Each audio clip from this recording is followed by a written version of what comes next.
જય શ્રી કૃષ્ણ ફ્રેન્ડ્સ. શું તમારી ખારી શીંગ માર્કેટ જેવી ક્રિસ્પી અને સફેદ નથી બનતી? તો આ વિડીયો ખાસ તમારા માટે છે.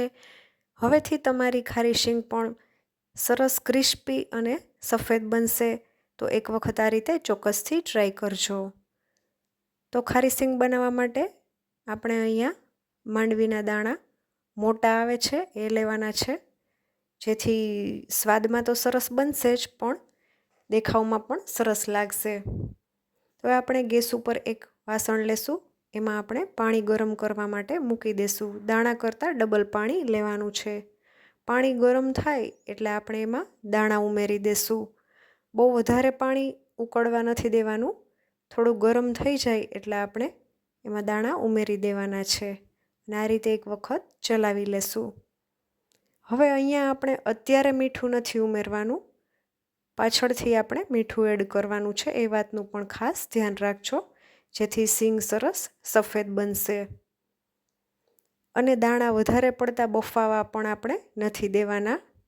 આ રીતના થોડું ઉકળવા લાગે એટલે આપણે ગેસની ફ્લેમ બંધ કરી દેવાની છે. ઉપરથી થોડો દાણો સોફ્ટ થવો જોઈએ, અંદર સુધી નહીં.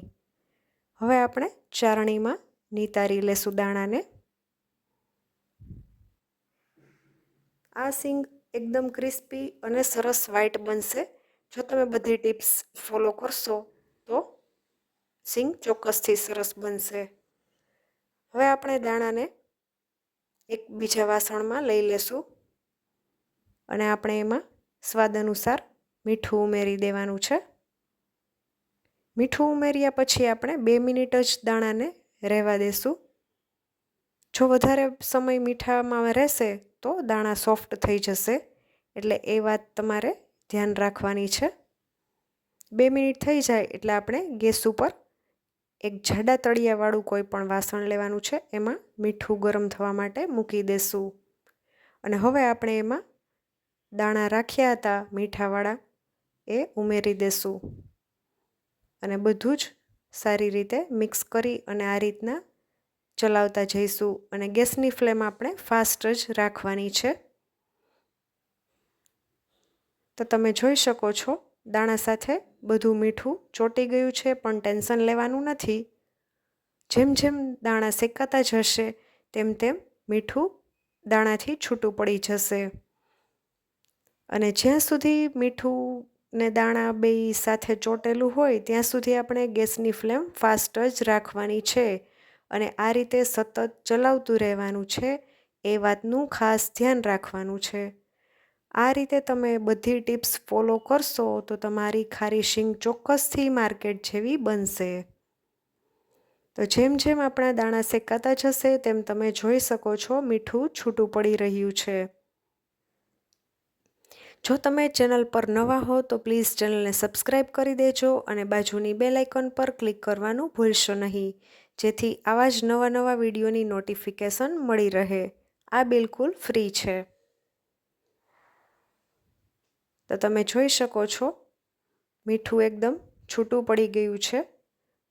હવે આપણે ગેસની ફ્લેમ સ્લો કરી દેવાની છે. હવે આપણે સ્લો ગેસ પર જ શેકશું દાણાને. તમે જોઈ શકો છો અત્યારે એક દાણો લઈને હું તમને બતાવું છું. ફોતરા ઉતરતા નથી, એટલે હજી આપણે આને 2 થી 3 મિનિટ સ્લો ગેસ ઉપર જ શેકીશું. 2 થી 3 મિનિટ થઈ જાય એટલે આપણે ફરીથી હું તમને બતાવી દઉં છું. શેકાઈ જાય એટલે આ રીતના અમુક દાણા છે એના આવી રીતના ભાગ થઈ જાય છે, ફાટી જાય છે દાણા.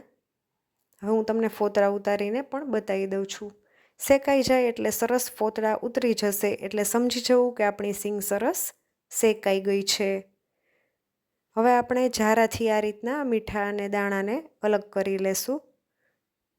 તો તમે જોઈ શકો છો કેટલી સરસ આપણી શીંગ વ્હાઈટ બની છે અને ક્રિસ્પી પણ એટલી જ બની છે. એ હું તમને હમણાં અવાજ સંભળાવી દઉં છું, તો સાંભળો તમે.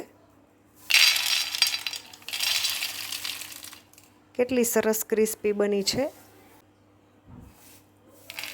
એ તમને અવાજ સાંભળતા જ ખ્યાલ આવી ગયો હશે.